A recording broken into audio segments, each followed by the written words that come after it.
I don't buy the idea that India can't challenge and compete with China in manufacturing. I don't buy it.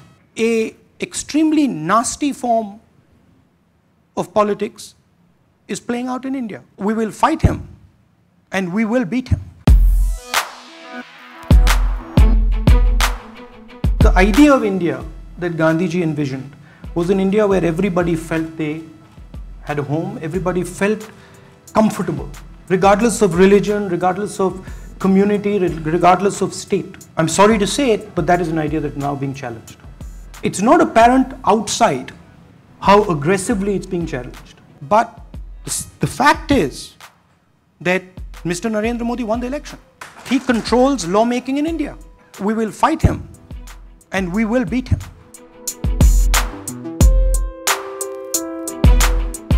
Normally, what I've seen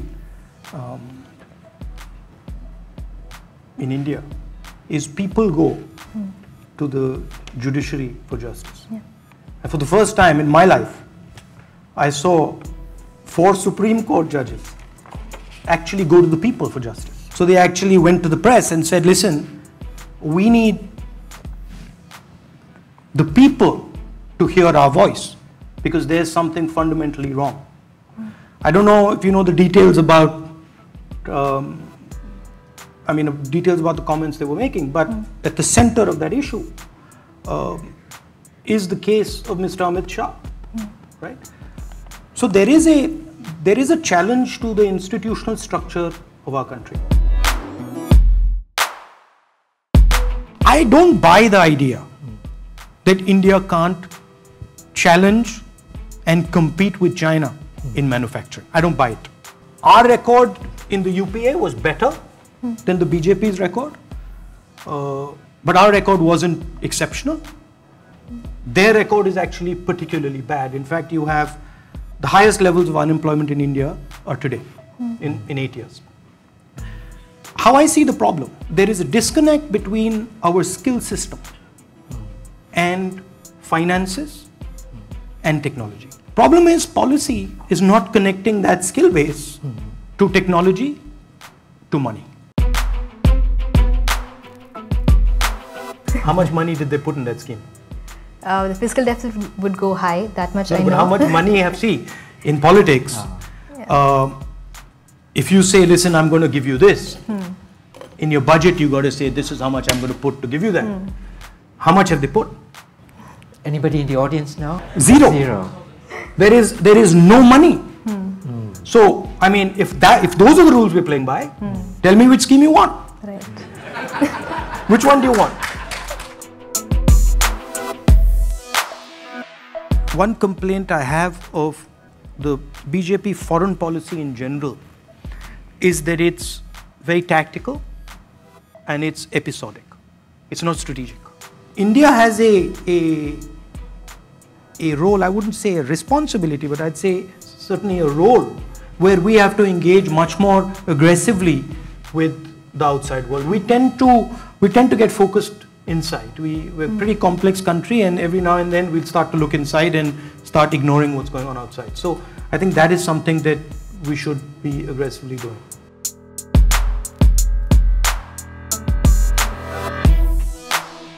In 2004, we were handed a Jammu and Kashmir which was on fire when we came into power. Hundreds of people dying, terrorism, violence, and Manmohan Singh ji sat down with a couple of us and we made a plan and we worked on it for 9 years. Okay? And the plan was, how do you build bridges between people? That was the plan. 2012, we had basically destroyed the terrorist movement in Kashmir, finished. In 2014, I went to Jammu and Kashmir and I felt like crying. Because I saw what a bad political decision can do to years and years and years of work. The BJP made an alliance between them and the PDP, and it just blew the place up. And what it has done is it has opened the door for forces that are against India.